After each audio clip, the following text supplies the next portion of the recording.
شروع کوم په نام د خدای چې بخښونکی او مهربانه.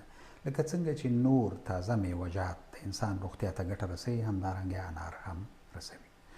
انار چې دی دا په وینه کې دا غوړ چې دی ایلي کوي، په دې شکل باندې د ناروغ فشار نورمال ساتي، د زړه او مغزي سکتې مخنیوی کوي.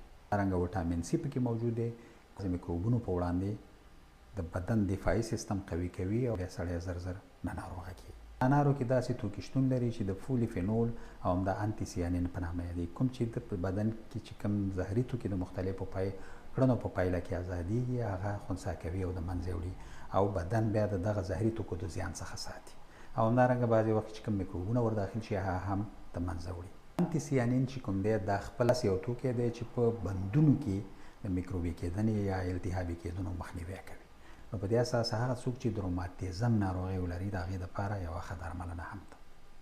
انار کله چې وخوړل شي دا په کولمو کې په یوریلیتین باندې بدلیږي او دغه یوریلیتین چې کوم دی دا کولمې چې کوم دی د میکروبي کېدنې یا التهاباتو څخه ساتي او بیا هغه مزمنې یا دوامداره ناروغۍ باندې نه اخته کېږي، کومې چې د کولټیس ولسیروزا او موربوس کرون په نامه یادېږي. په دې ناروغۍ کې ډېری خلک همیش تل قبضیت لري او کله چې دی نس ناستی یا اسهال لري او د خېټې درو سره هم لري.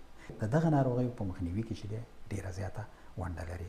همدارنګه په انارو کې د اومیګا 15 په نامه توکی شتون لري، کوم چې پوستکی د مختلفو ناروغیو څخه ساتي او زر نه ګونځې کېږي او ویښتان چې دی نه تویېږي. وټامین بي پکې دی کوم چې حافظه ښه کوي. همدارنګه یعنې انار د ځیګر د ناروغیو څخه ساتي، خپل مغز د مختلفو ناروغیو څخه ساتي. همدارنګه په انارو کې چې دی د پوتاشیم، کلسیم او اوسپنې هم چې دی په دې کې وجود لري، کوم چې د کمخونۍ مخه نیسي، د وینې فشار نورمال ساتي او همدارنګه د بدن عضلات چې دی دا قوي کوي. په انارو کې داسې بوره شتون لري کوم چې وینې ته په قراره داخلیږي، یعنې د شکر ناروغان ترې ګټه پورته کولی ډېر زیات باید چې دی انار ونه خوري. د یوې بلې روغتیایي خپرونې پورې له تاسې اجازت اخلم. ستاسې د بشپړې روغتیا په